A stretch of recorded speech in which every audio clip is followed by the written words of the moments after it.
అర్ధనగ్న ప్రదర్శన చేసి నిరసన తెలియజేసిన మాల మహానాడు ఆంధ్రప్రదేశ్ రాష్ట్ర అధ్యక్షులు నన్నేటి పుష్పరాజ్ ఈ రోజు భారత్ బంద్ లో భాగంగా పశ్చిమ గోదావరి జిల్లా భీమవరం అంబేద్కర్ విగ్రహం నందు ఎస్సీ వర్గీకరణ సుప్రీంకోర్టు ఇచ్చిన తీర్పుకు వ్యతిరేకంగా మాల మహానాడు ఆంధ్రప్రదేశ్ రాష్ట్ర అధ్యక్షులు నన్నేటి పుష్పరాజ్ ఆధ్వర్యంలో అర్ధనగ్న ప్రదర్శన చేసి మోకాళ్లపై నడిచారు. అనంతరం పుష్పరాజ్ మాట్లాడుతూ దేశంలో దళితులను విభజించి పాలించాలని అగ్రవర్ణ పార్టీలు మరియు బీజేపీ టీడీపీ చేస్తున్న కుటిల రాజకీయాలకు రానున్న రోజుల్లో స్వస్తి చెప్తామని, అలాగే ఆర్టికల్ 341 ప్రకారం వర్గీకరణ చెల్లుబాటు కాదని రాజ్యాంగం చెబుతుందని, రాజ్యాంగ వ్యతిరేకంగా చేస్తే దళితులంతా ఉద్యమిస్తామని, దేశ ప్రధాని నరేంద్ర మోదీ, ఆంధ్రప్రదేశ్ ముఖ్యమంత్రి నారా చంద్రబాబు నాయుడు ఒక సామాజిక వర్గానికి కొమ్ము కాస్తున్నారని, రానున్న రోజుల్లో తగిన బుద్ధి చెబుతామని హెచ్చరించారు. అలాగే వర్గీకరణకు వ్యతిరేకంగా సుప్రీంకోర్టులో రిట్ పిటిషన్ జాతీయ అధ్యక్షులు జి చెన్నయ్య ఆధ్వర్యంలో పిటిషన్ వేసి వర్గీకరణ అడ్డుకుంటామని పుష్పరాజ్ అన్నారు. ఈ కార్యక్రమంలో రాష్ట్ర కార్యదర్శి నేతల సువర్ణరాజు, జిల్లా అధ్యక్షులు ఎన్టీ సుందర్ కుమార్,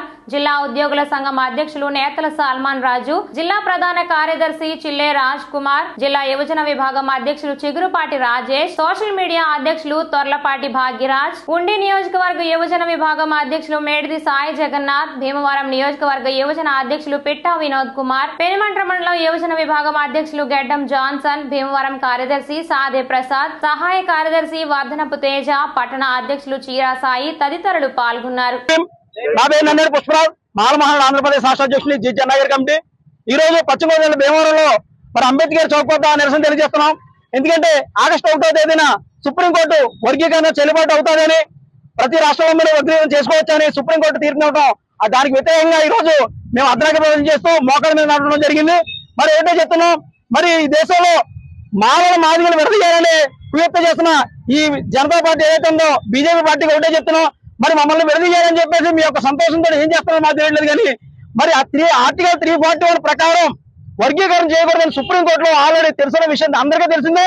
మరి ఈ సుప్రీంకోర్టులో ఒక న్యాయవాదికి, ఒక ప్రధాన న్యాయమూర్తికి కేంద్ర ప్రభుత్వంలో ఒక గవర్నర్ పదవి ఇవ్వాలనే ఉద్దేశంతో ఈ రోజు దళితులు విభజించి పాలించాలని మీరు చేస్తున్న పుణ్యత్తులకు ఒకటే చెప్తున్నాం.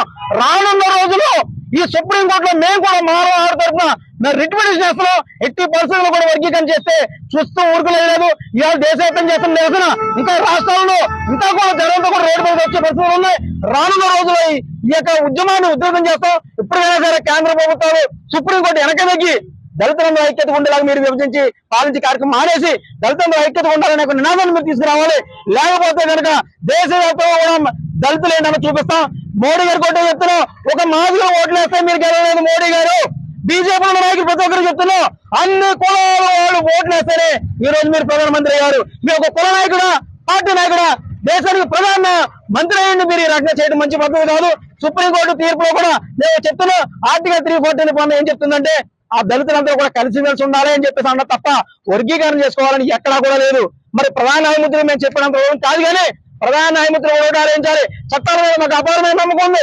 మరి చట్టం మీద నమ్మకం చట్టాన్ని మాకు నమ్మకం ఉండాలంటే కనుక ప్రధాన న్యాయమూర్తి లాంటి వ్యాఖ్యలు వెనక్కి తీసుకుని 80% సుప్రీంకోర్టులో మేము రిట్ పిటిషన్ చేస్తాం. ఖచ్చితంగా వర్గీకరణ జరిగితే మాత్రం కనుక కేంద్ర రాష్ట్ర ప్రభుత్వాలకి తగిన బుద్ధి చెప్పడానికి మానవ తరఫున ఎప్పుడు కూడా ముందుంటామని తెలియజేసుకుంటూ జై హింద్.